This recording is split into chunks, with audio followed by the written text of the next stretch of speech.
2024-25 ધોરણ 10ની જુલાઈ મહિનામાં પ્રથમ એકમ કસોટી શરૂ થાય છે। તારીખ 25/7/24 અને તારીખ 29/7/24ના રોજ બે એટલે કુલ 4 પેપર છે। 29/7/24ના રોજ ગણિત વિષયનું પણ પેપર છે। આજે આપણે આ વિડીયોમાં પ્રકરણ 1 વાસ્તવિક સંખ્યાઓ માંથી વિભાગ એમાં આવતા પ્રશ્નોની ચર્ચા કરીશું। પ્રથમ પરીક્ષા, દ્વિતીય પરીક્ષા અને બોર્ડની પરીક્ષામાં આ પ્રશ્નો તમને કામ લાગશે। બોર્ડની પરીક્ષામાં આ પ્રકરણમાંથી વિભાગ એમાં બેઝિક પેપરમાં ફક્ત 2 ગુણ માટેના પ્રશ્નો પૂછાય છે। વિભાગ BCDમાં મોટા પ્રશ્નો પૂછાતા નથી, ફક્ત વિભાગ એમાં આવે છે। તો આ જે પ્રશ્નો છે તમને વર્ષ દરમિયાન આવતી બધી જ પરીક્ષામાં કામ લાગશે। નીચેના વિધાનો ખરા છે કે ખોટા તે જણાવો। વર્ગમૂળ 4 સમય સંખ્યા છે। તો સૌપ્રથમ સમય સંખ્યા એટલે શું તે જાણવું જરૂરી છે। તો P/Qના સ્વરૂપમાં લખી શકાય તે બધી સંખ્યાઓને સમય સંખ્યા કહી શકાય। તો વર્ગમૂળ 4 એ સમય સંખ્યા છે, વિધાન સાચું। વર્ગમૂળ 2 સમય સંખ્યા છે, વિધાન ખોટું, એ અસમય સંખ્યા છે। પાઈ એ અસમય સંખ્યા છે, વિધાન સાચું। વર્ગમૂળ 5 એ અસમય સંખ્યા છે, વિધાન સાચું। 43 અને 29નો ગુસાઅ 1 છે। બીજી કોઈ સંખ્યાનો અવયવ પડી શકતો નથી, એટલે દરેકમાં એક અવયવ જોવા મળે, એટલે આ બંને સંખ્યાનો ગુસાઅ 1 છે, આથી વિધાન સાચું।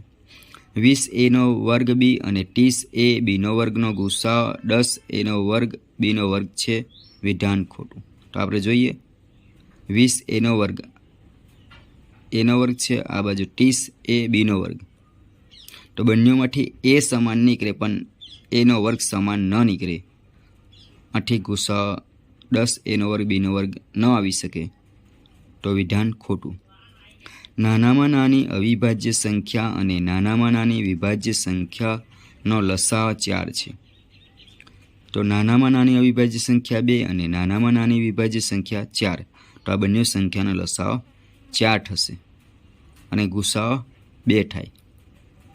75/8નું દશાંશ નિરૂપણ અનંત અને આવૃત છે, તો વિધાન ખોટું। શું આવે? શાંત આવે। 23 અને 33નો ગુસાઅ 3 છે।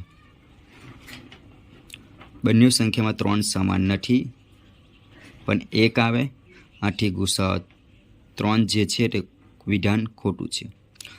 3 ક્રમિક ધન પૂર્ણાંક સંખ્યાઓના ગુણાકાર વડે વિભાજ્ય,